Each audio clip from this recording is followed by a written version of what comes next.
नमस्कार, मी संस्कृती आणि आपण पाहत आहात नवा मराठा। गेल्या काही दिवसांपासून अहिल्यानगर शहरामध्ये वीज पुरवठा वारंवार खंडित होत आहे। त्यामुळे या निषेधार्थ राष्ट्रवादी काँग्रेस पक्षाने निषेध नोंदवला आहे।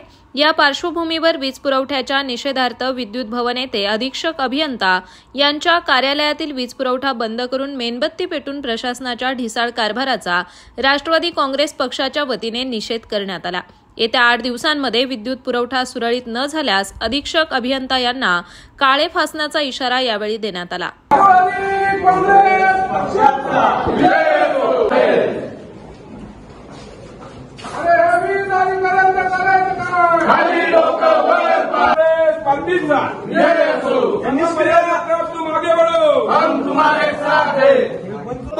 करायचं काय नगरकरांना अंधारात ठेवणाऱ्या भाविकांचं करायचं काय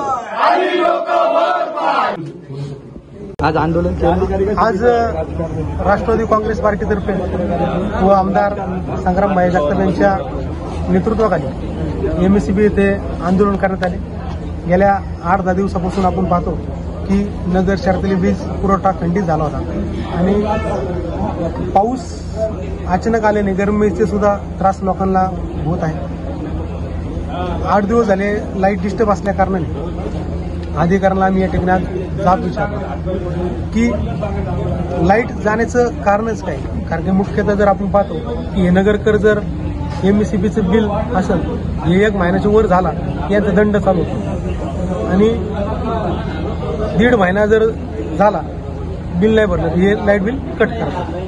म्हणजे अशा प्रकारचं जर समजा ते करतात आणि जर जी लाईट गेली आणि ती लाईट गेली तर ते बिलातून वाजा करीत नाहीत ना आणि वसुली पथक जसं असतं तशा प्रकारे ही वसुली करून घेतात।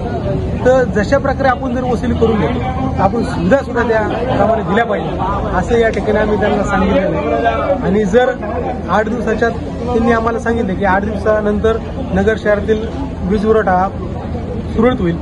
त्याच्यानंतर जे मोकळ्या ज्या डिप्प्या आहेत त्या मोकळ्या डिप्प्या असतील तिथं झाकणं लावण्यात येतील। त्यांनी जे फांद्या झाडं तोडले असतील ते तोडून लगेच उचलता येतील।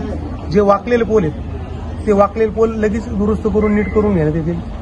त्याच्यानंतर जे रोडमधले पोल आहेत ते महानगरपालिका आणि ते कोऑर्डिनेट करून ते सुद्धा आपल्याला सगळं आणून द्यायचं असं 8 दिवसाच्या आत त्यांनी आम्हाला लेखी पत्र दिलेले आहे। जर या 8 दिवसात त्यांनी तशा प्रकारचे जर त्यांच्या वागण्यात आलं नाही किंवा कुठेतरी आम्हाला वाटलं जाणवलं की हे ज्यांनी शब्द दिलेत किंवा जे लेखी दिले त्याप्रमाणे काम होत नाही तर 9व्या दिवशी कुठल्याही प्रकारचा विचार न करता आम्ही त्यांना सांगितलेलं आहे की जशी नगरकरांना तळमळ होते किंवा ज्या प्रकारचा त्रास होतो उकाडा होतो तशा प्रकारचा त्रास आम्ही तुम्हाला देणार। म्हणजे त्यांना डायरेक्टली सांगितलेलं आहे की जर 8-10 दिवसानंतर यांनी केलं नाही तर आम्ही त्यांना राष्ट्रवादी काँग्रेस पार्टी म्हणून त्यांना त्याच प्रकारच्या वेदना होतील अशा प्रकारचं आंदोलन करणार। या ठिकाणी जे महावितरणचं कार्यालय आहे मुख्य कार्यालय या ठिकाणी आमदार संग्राम भाई जगताप यांच्या मार्गदर्शनाखाली व संपतदादा बारसकर या शहराध्यक्ष राष्ट्रवादी काँग्रेस यांच्या नेतृत्वाखाली व सर्वच पदाधिकारी कुमार भाऊ असतील सर्व महिला असतील यांच्या नेतृत्वाखाली एक आंदोलन करण्यात आलं की जे 8-10 दिवसापासून नगर शहरामध्ये जे नगरची जनता नरक यातना भोगतायत तर आम्ही त्यांना दरवेळेस फोन करून त्यावेळेस सांगितलं होतं की ते करा पण ते त्यांनी त्यामध्ये काही सुधारणा केली नाही। तर आता आंदोलन करून त्या ठिकाणी आम्ही पूर्ण त्यांच्या ऑफिसच्या लाईट बंद करून त्या ठिकाणी मेणबत्ती लावून एक मोठ्या प्रमाणात आंदोलन करण्यात आलेलं आहे व त्यांनी एक आम्हाला लेखी पत्र दिलंय की 8 दिवसात आम्ही यामध्ये सुधारणा करू, लाईट जाणार नाही। जर हे झालं नाही तर यामध्ये आम्ही त्या अधिकाऱ्यांना काळं फासू व जे काही तीव्र आंदोलन करता येईल आम्ही ते करू। अहिल्यानगर शहरात विरोधी पक्षातील नेत्यांवर खोटे गुन्हे दाखल करण्याचं सखोल षडयंत्र उघडकीस आलंय। माजी आमदार दादाभाऊ कळमकर, माजी महापौर अभिषेक कळमकर आणि त्यांच्या सहकाऱ्यांविरोधात करण्यात आलेले गुन्हे हे बनावट असून त्यामागे आवाज दाबण्याचा प्रयत्न असल्याचा आरोप राष्ट्रवादी काँग्रेसच्या शरद पवार गटाकडून करण्यात आला आहे। या संपूर्ण प्रकरणामागे एक मास्टर माइंड असून त्याचा तपास करण्याची मागणी जोर धरू लागली आहे। तसेच या संदर्भात राष्ट्रवादी काँग्रेसच्या कार्यकर्त्यांनी जिल्हा पोलीस अधीक्षकांना निवेदन दिलं असून या खोट्या गुन्ह्यांमागील मास्टरमाइंड कोण आहे हे शोधण्याची मागणी करण्यात आली आहे। अभिषेक कळमकर आणि दादाभाऊ कळमकर हे 22 वर्षापासून रयत शिक्षण संस्थेत काम पाहतात। आजपर्यंत कोणताच तक्रार यांच्यापर्यंत आलेली नाही आणि याच्यात राजकारण झालेलं आहे। जे व्यक्ती सांगतात की मी 2 वर्ष काम सोडलेलं आहे, 2 वर्षापासून काम सोडलेलं आहे. तर परंतु 2 वर्षापासून जर तुम्ही काम सोडलं असेल तर ते काम का सोडलं याची पार्श्वभूमी तुम्ही सभोवतालच्या कळमकर साहेबांच्या घराशेजारी जे लोक असतील किंवा परिसरातले लोक त्यांना तुम्ही विचारा ह्या व्यक्तीने काम का सोडलेलं आहे. आणि हे राजकीय स्टंट आहे जे या पडद्यामागून काम करत आहेत. दूध आणि दुधाचं पाणी हे सेपरेट झाल्याशिवाय राहणार नाही. आता इलेक्शन जवळ आलेलं आहे पालिकेचं, त्यामुळे राजकारण याच्यात केलंच जात आहे. पण काय असतं, वाईट दिवस फार काळ नसतात. आज आमच्या येत उद्या तुमच्यावर पण येतील, त्यामुळं आम्ही डबकणार नाही. आणि सर्व जनता ही कळमकर साहेबांच्या पाठीशी आहे. आम्ही याला समोर जाणार आहेत आणि जसं तसं उत्तर आम्ही देऊ. हे जे आरोप केले, जे खंडणी केले किंवा उचलून नेली त्यांनी पुरावे सिद्ध करावे, आमचे लोकेशन तपासावे. ज्यांनी सांगितलं की आम्हाला उचलून नेलं काय नेलं, यांनी खऱ्या अर्थाने त्यांच्या पाठीमागे जे कोण आहेत, जे कोण बोलतंय ते बोलके धनी आम्ही पुढे आणणारच आहेत. ज्यांनी सांगितलं ना की उचलून आणलं आम्हाला काय, त्यांनी ते पुरावे स्पष्ट करावे. फक्त तोंडाने बोलून काय उपयोग होणार नाही. हेच राहील. जे आमच्यावर खोटे गुन्हे दाखल केले एकदम स्पष्ट याच्यात पोलिसांवर तर आमचा विश्वास आहे, त्यांनी याची सगळी दखल घ्यावी आणि पूर्ण चौकशी करावी. या घटनेमागं ज्या व्यक्ती आज कंप्लेंट दाखल करतो याच्या पाठीमागं कोण आहे या घटनेची सखोल चौकशी करण्यात यावी असं आम्ही आज निवेदन दिले आणि याची चौकशी होईल अशी आम्हाला अपेक्षा आहे. पोलीस तर त्या ड्रायव्हरचं मी काही स्टेटमेंट जे काही बघितलं तर त्यांनी 2-2.5 वर्षापूर्वी काम सोडलेलं होतं.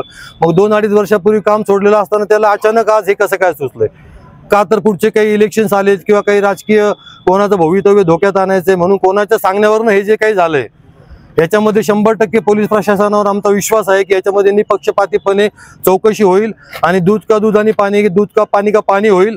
आणि अभिषेक आणि दादा यांच्यावर जो काही खोटा आरोप केलाय हे त्याच्यातनं 100% सिद्ध होईल. अहिल्यानगर शहरातील बालिकाश्रम रोडवरील ताठेमळा येथे घरफोडी करणारा सराईत चोरटा स्थानिक गुन्हे शाखेच्या पोलिसांनी पकडला असून त्याच्याकडून पोलिसांनी 1,66,000 रुपये किमतीचा मुद्देमाल जप्त केला. ही कारवाई माळीवाडा बसस्थानक येथे केली आहे. या घटनेत समीर शेख या तरुणाला पोलिसांनी अटक केली असून पुढील तपास सुरू आहे. अहिल्यानगर जिल्हा परिषदेचे मुख्य कार्यकारी अधिकारी आशिष येरेकर यांची अमरावतीच्या जिल्हाधिकारीपदी बदली झाली असून त्यांच्या जागी अतिरिक्त जमाबंदी आयुक्त आणि भूमी अभिलेख विभाग पुणे येथील अतिरिक्त संचालक आनंद भंडारी यांची नियुक्ती करण्यात आली आहे. अहिल्यानगरचे जिल्हा पोलीस अधीक्षक राकेश ओला यांची नुकतीच बदली झाली आहे. त्यांच्या जागी सोमनाथ घारगे हे अहिल्यानगरचे पोलीस अधीक्षक झाले आहेत. याआधी सोमनाथ घारगे हे रायगड येथे पोलीस अधीक्षक पदावर कार्यरत होते. भारत सरकारचा उपक्रम खेलो इंडिया बीच गेम 2025 मध्ये मल्लखांब स्पर्धेत अहिल्यानगरचा उद्योन्मुख खेळाडू ओम घनश्याम सानप याने सांघिक क्रीडा प्रकारात उत्कृष्ट कामगिरी करून रौप्य पदक पटकावले आहे. नुकतीच ही स्पर्धा गुजरातमधील blue flag beach Diu Daman येथे झाली. या राष्ट्रीय स्पर्धेत महाराष्ट्र मल्लखांब संघात सानप याने राज्याचे प्रतिनिधित्व केले आहे, त्यामुळे त्याचे सर्व स्तरातून कौतुक केले जात आहे. ऑपरेशन सिंदूर अंतर्गत पंतप्रधान नरेंद्र मोदी यांच्या मार्गदर्शनाखाली भारतीय सैन्याने पाकिस्तानमधील अतिरेक्यांच्या तळावर एअर स्ट्राईक करून 9 तळ उद्ध्वस्त केले. यामुळे भारतीय सैन्याचे अभिनंदन करणे हे प्रत्येक भारतीयाचे कर्तव्य आहे. म्हणूनच अहिल्यानगरकरांच्या मनात असलेली देशाबद्दल आणि सैन्याबद्दल भावना आणखी सदृढ करण्यासाठी महिला तिरंगा रॅलीचे आयोजन विश्व हिंदू परिषद, दुर्गा वाहिनी आणि मातृशक्तीच्या पुढाकाराने करण्यात आले. महिलांच्या या तिरंगा रॅलीला मोठ्या प्रमाणात प्रतिसाद लाभला आहे.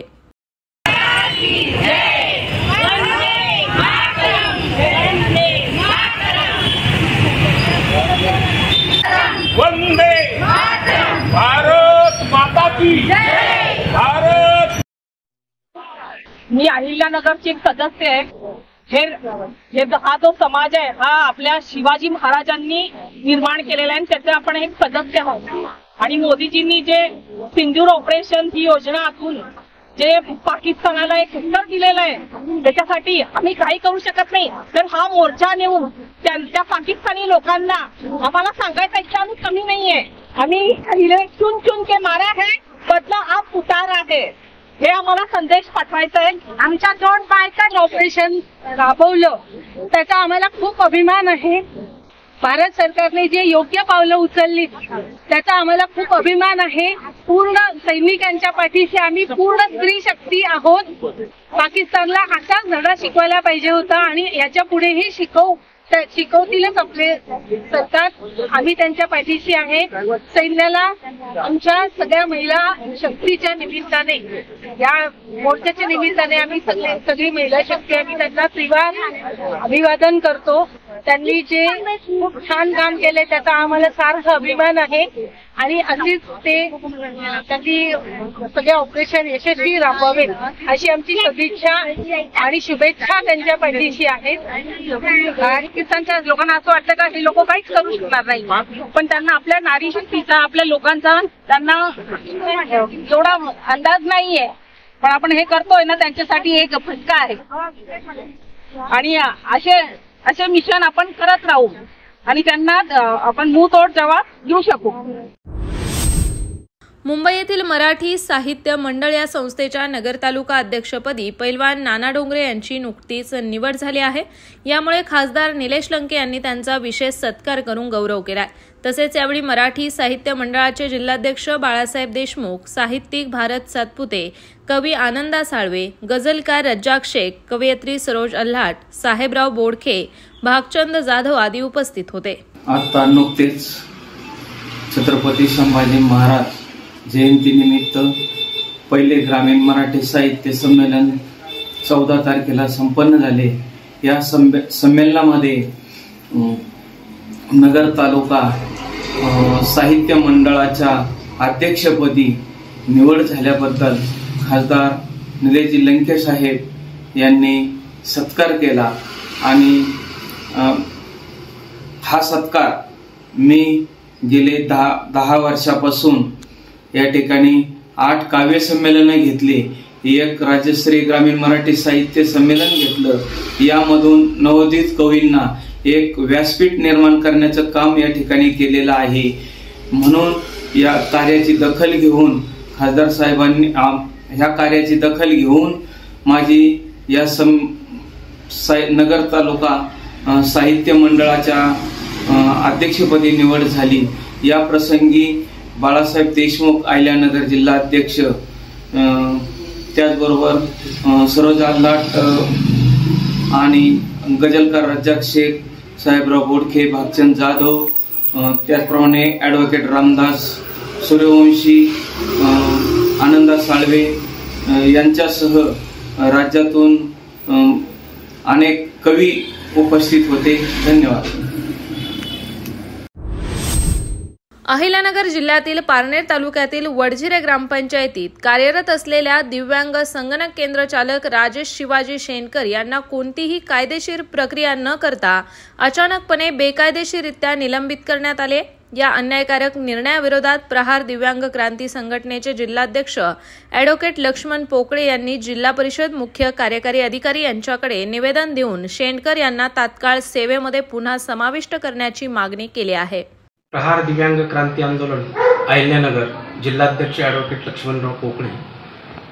पारनेर तालुक्यातील वडझिरे ग्रामपंचायतमध्ये आमचा दिव्यांग बंधू राजेश शेंडकर हे दिव्यांग असून त्याची पत्नीही दिव्यांग आहे, परंतु वडझिरे ग्रामपंचायतमध्ये ते 2018 पासून काम करत आहेत आणि परिचालक म्हणून ते तिथं ग्रामपंचायतमध्ये आजपर्यंत ते सेवेत होते.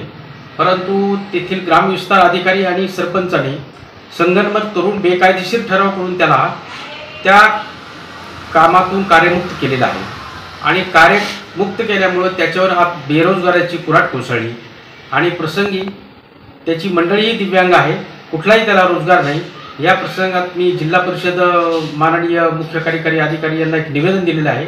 आपण त्याला तातडीने सेवेत घ्यावं, अन्यथा आम्ही तीव्र आपत्कालीन आंदोलन छेडणार आहोत याची तुम्ही नोंद घ्यावी. तत्वतः मी नंतर गटविकास अधिकारी पारनेर त्याचप्रमाणे माननीय आमदार दाते सर यांच्याही मोबाईलवर चर्चा केली आणि ते पाहतो म्हटले. आता बघू याच्यावर काय होते, अन्यथा आम्हाला आंदोलनाशिवाय पर्याय नाही. जय प्रहार. 2024-25 या शैक्षणिक वर्षात प्राथमिक शिक्षकांच्या बदल्यांच्या प्रक्रियेत परित्यक्त्या या सवलतीच्या आधारे बदल्या घेणाऱ्यांमध्ये मोठ्या प्रमाणावर गैरप्रकार झाल्याचा आरोप होत आहे. अशातच अहिल्यानगर जिल्ह्यातील काही प्रकरणांमध्ये खोटे पुरावे देऊन बदल्यांचा लाभ घेतल्याचा संशय व्यक्त होत आहे। या संदर्भात सामाजिक न्याय विभागाचे जिल्हाध्यक्ष चंद्रशेखर पंचमुख यांनी खुली चौकशी करण्याची मागणी केली आहे। अहिल्यानगर शहर भारतीय जनता पार्टीच्या वतीने पुण्यश्लोक अहिल्यादेवी होळकर यांच्या त्रिशताब्दी निमित्ताने आयोजित पदाधिकाऱ्यांच्या कार्यशाळेत प्रमुख वक्ते भानुदास बेरड यांनी महत्त्वाच्या विषयावर भाष्य केले आहे। अहिल्यादेवींचे चरित्र नव्या पिढीपुढे ठेवून सनातन पिढी निर्माण करा। शहर भाजपाने त्रिशताब्दी निमित्त कार्यक्रमांचे आयोजन करून स्तुत्य उपक्रम हाती घेतलाय, असे प्रदेश कार्यकारिणी सदस्य प्राध्यापक भानुदास बेरड म्हणाले आहेत। गेल्या कित्येक दिवसांपासून सुरू झालेल्या पीएम सूर्यघर योजनेत अनेक अडथळे येत असून सौर प्रकल्प बसवूनही ग्राहकांना सरासरी वीज बिल येत आहे। तसेच अनेकांना अद्याप योजनेचे अनुदानही मिळाले नाही। महावितरणच्या दुर्लक्षामुळे ग्राहकांना वीज बिलाचा भुर्दंड बसत असून महावितरणच्या ढिसाळ कारभारावर संघटना आणि ग्राहक नाराज असल्याची माहिती ऑल इंडिया रिन्युएबल एनर्जी असोसिएशनचे जिल्हा संचालक अमित काळे यांनी दिली आहे। महाराष्ट्र अल्पसंख्याक ख्रिस्ती विकास परिषद आणि साप्ताहिक उपदेशकच्या माध्यमातून राज्यस्तरीय सर्वपंथीय ख्रिस्ती वधूवर परिचय मेळाव्याबरोबरच विविध उपक्रमाच्या माध्यमातून ख्रिस्ती समाजाचे संघटन करून त्यांना विकास प्रवाहामध्ये आणावे, असे माजी आमदार डॉक्टर सुधीर तांबे म्हणाले आहेत। सामाजिक आरोग्य, शैक्षणिक, वंचित, गरजू अशा विविध घटकातील नागरिकांना तसेच पर्यावरण संवर्धनासाठी कार्य करणारे स्नेहबंध सोशल फाउंडेशनचे संस्थापक अध्यक्ष डॉक्टर उद्धव शिंदे यांचा सामाजिक कार्याबद्दल अहिल्यानगरच्या लष्करातील सप्लाय डेपो रेजिमेंटतर्फे सत्कार करण्यात आला आहे। अहमदनगर महाविद्यालयाच्या FY/BSc विभागातील विद्यार्थ्यांनी नुकत्याच झालेल्या विद्यापीठाच्या परीक्षेत उल्लेखनीय यश मिळवले आहे। गुणवत्तेच्या निकषांवर आधारित या निकालात विद्यार्थ्यांनी उच्च श्रेणी प्राप्त करून महाविद्यालयाचे नाव उज्ज्वल केले आहे। या परीक्षेमध्ये खान अजीम मुनाप याने 9.73 गुण मिळवून प्रथम क्रमांक पटकावला आहे। अहिल्यानगर जिल्ह्यातील पिण्याच्या पाण्याची रासायनिक आणि जैविक गुणवत्ता तपासण्यासाठी 7 जूनपर्यंत क्षेत्रीय तपासणी संचाद्वारे पाणी गुणवत्ता तपासणी आणि जनजागृती मोहीम राबवण्यात येणार आहे। जिल्ह्यातील सर्व 1575 गावात ही मोहीम राबवून नागरिकांना शुद्ध आणि सुरक्षित पिण्याचे पाणी उपलब्ध करून देण्याचे आवाहन जिल्हा परिषदेचे मुख्य कार्यकारिणी अधिकारी आशिष येरेकर यांनी दिले। अहिल्यानगर जिल्हा परिषद अहिल्यानगर आयोजित मिशन आरंभ प्रज्ञाशोध परीक्षेत नगर तालुक्यातील यशवंत नगर येथील जिल्हा परिषद प्राथमिक शाळेने उत्कृष्ट यश मिळवले आहे। जिल्हा परिषद अहिल्यानगरने मागील 2023 ते 24 वर्षापासून शिष्यवृत्ती परीक्षेच्या धर्तीवर मिशन आरंभ प्रज्ञाशोध परीक्षा सुरू केली आहे। UPSC परीक्षेत अहिल्यानगर जिल्ह्यातून विशेष यश संपादन करणारे ओंकार खुंटाळे, ज्ञानेश्वर मुखेकर आणि अभिजित आहेर या तिघा गुणवंतांचा फिनिक्स सोशल फाउंडेशनच्या वतीने सन्मान करण्यात आला। फाउंडेशनचे संस्थापक अध्यक्ष जालिंदर बोरुडे यांच्या हस्ते तिन्ही गुणवंतांचा सत्कार करण्यात आला। तर अशाच माहितीपूर्ण बातम्यांसाठी चॅनलला सबस्क्राइब नक्की करा।